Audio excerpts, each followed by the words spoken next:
Dear viewers, study with Madhav के in shorts programme में आपका स्वागत है। जैसा कि आप जानते हैं, इस सीरीज का मुख्य उद्देश्य होता है जो भी एग्ज़ाम के लिए महत्वपूर्ण प्रश्न होते हैं उन्हें ट्रिक की सहायता से याद करना।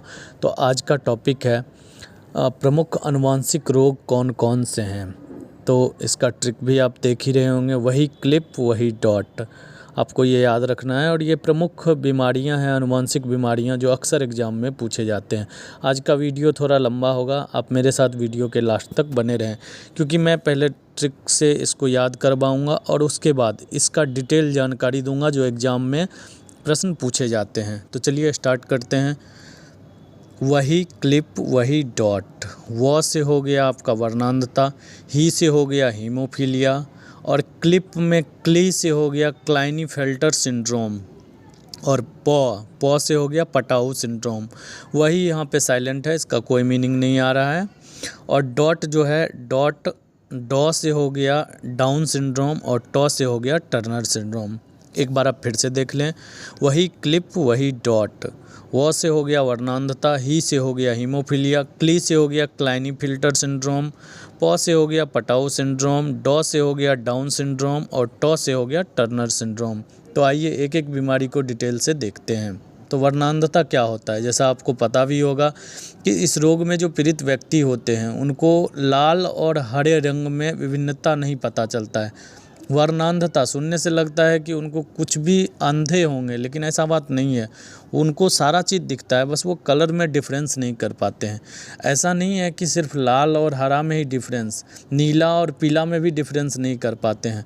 तो डिफरेंट टाइप्स ऑफ वर्णांधता होता है, लेकिन उसमें जो सबसे ज़्यादा कॉमन होता है, जिसके अधिक रोगी मिलते हैं, वह है लाल और हरा रंग का वर्णांधता। अगला है हीमोफीलिया। हीमोफीलिया एक आनुवांशिक बीमारी है। जैसा कि आप जानते हैं कि नॉर्मल आपका कहीं भी कट लगता है शरीर में, तो उसके बाद खून थोड़ा देर में खुद ही थक्का बन के वहाँ पे जम जाता है, यानी आपका खून बहना बंद हो जाता है। लेकिन ऐसे पेशेंट में क्या होता है कि प्लेटलेट्स के साथ जो चीज़ मिल के रक्त का थक्का जमाता है वह बनना बंद हो जाता है। और ऐसे अगर पेशेंट को कहीं चोट लग जाए या फिर कहीं कट हो जाए शरीर में, तो बहुत देर तक खून बहते रहता है। यह बीमारी हीमोफीलिया कहलाती है। तीसरा है क्लाइनीफिल्टर सिंड्रोम। कि क्लाइनीफिल्टर सिंड्रोम, डाउन सिंड्रोम और भी कई सारे सिंड्रोम टाइप के बीमारी हैं, जिसको जानने से पहले आपको ये जानना ज़रूरी होगा कि हमारे शरीर में गुणसूत्रों यानी क्रोमोसोम की संख्या कितनी होती है। तो हमारे शरीर में जो टोटल गुणसूत्र होते हैं वह 23 जोड़े, 23 जोड़े कहने का मतलब 23 × 2 यानी 46 टोटल गुणसूत्र होते हैं।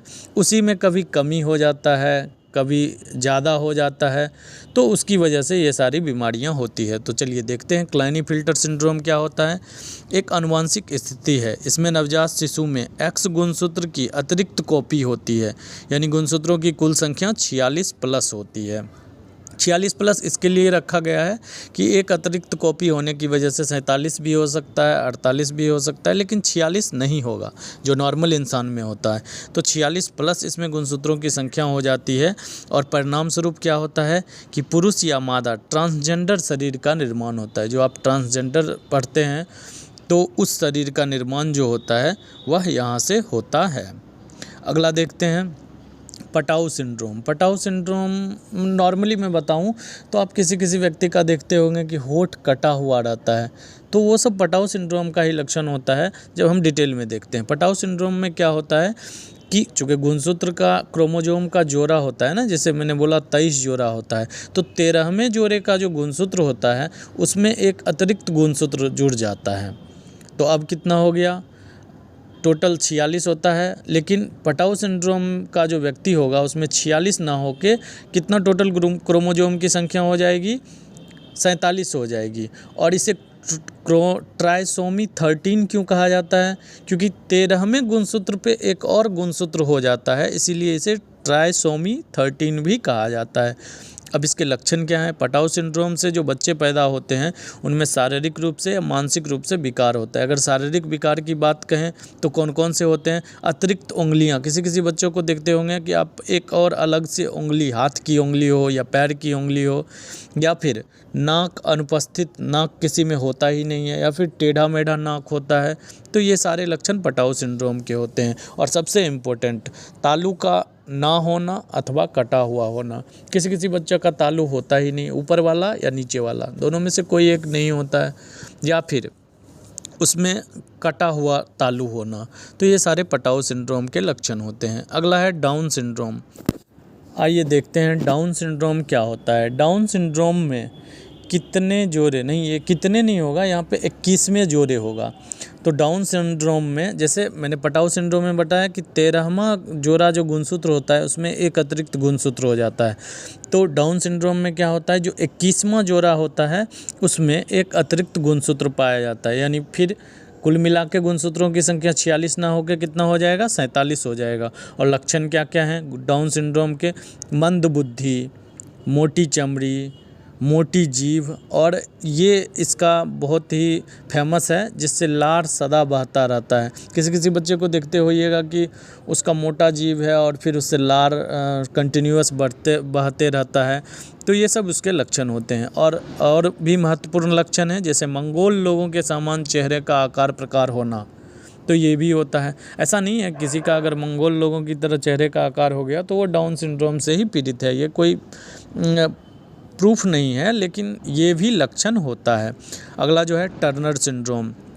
तो टर्नर सिंड्रोम एक आनुवंशिक सिंड्रोम है जो कि केवल महिलाओं को प्रभावित करता है। टर्नर सिंड्रोम से कौन प्रभावित होती है? महिलाएं प्रभावित होती है। यह गुणसूत्र की असामान्यता जिसमें लिंग गुणसूत्र का एक हिस्सा या समस्त भाग अनुपस्थित या अपूर्ण होता है। कहने का मतलब क्या है? देखिए यहाँ पे एक चीज़ और मैं बताना चाहूँगा, नोट कर लें आप, कि जो मैंने बोला 23 जोड़ा यानी 46 गुणसूत्र टोटल होते हैं, तो 22 जोड़ा जो होता है वो उसको ऑटोसोम्स बोलते हैं, और 23वां जोड़ा होता है उसे हम लिंग गुणसूत्र कहते हैं, जिससे लिंग का निर्धारण होता है। अगर XX हो गया तो लड़की होगी, XY हो गया तो लड़का, तो वो लास्ट वाला जोड़ा होता है, यानी 23वां जोड़ा जो होता है। तो 22 जोड़ा जैसे मैंने बताया उसको ऑटोसोम्स कहते हैं, उससे शरीर का जो भी आकार प्रकार गुणधर्म ये सब निर्धारित होता है ऑटोसोम्स के द्वारा। वहीं पे 23वां जोड़ा जो मत बताया उससे लिंग निर्धारण होता है। बच्चा गर्भ में है तो वो लड़का होगा या लड़की, ये निर्धारित होता है। तो टर्नर सिंड्रोम जो है वो लिंग गुणसूत्र की असामान्यता के कारण होता है। यानी होता क्या है, महिलाओं में X गुणसूत्र एक तो X होगा ही, दूसरा X या तो अपूर्ण होगा या फिर होगा ही नहीं। तो ऐसे केस में क्या होगा कि यानी इसमें गुणसूत्रों की कुल संख्या कितनी हो जाती है? 45 हो जाती है, एक घट जाता है। अभी तक मैंने जितना भी बताया उसमें गुणसूत्र की संख्या बढ़ जाती थी, लेकिन टर्नर सिंड्रोम में क्या होता है कि गुणसूत्र की संख्या एक कम हो जाती है। नॉर्मली 46 होता है, अब इसमें कितना होता है? 45 होता है। परिणाम स्वरूप मादा नपुंसक शरीर पैदा होता है। कैसा? मादा। और ये महिलाओं में होने वाली बीमारी ज़्यादा है। तो ये था आज का आपका जो भी आनुवंशिक बीमारी थी उसके बारे में डिटेल आप याद रखेंगे। वही क्लिप, वही डॉट, व से वर्णांधता, ही से हीमोफीलिया, क्ली से क्लाइनीफिल्टर सिंड्रोम, प से पटाउ सिंड्रोम, वही यहाँ पे साइलेंट, कोई मीनिंग नहीं देता है, और डॉट से डॉ से डाउन सिंड्रोम, और टॉ से टर्नर सिंड्रोम। ऐसे ही अन्य वीडियो प्राप्त करने के लिए आप हमारे चैनल को सब्सक्राइब करें। तो मिलते हैं नए वीडियो के साथ। जय हिंद।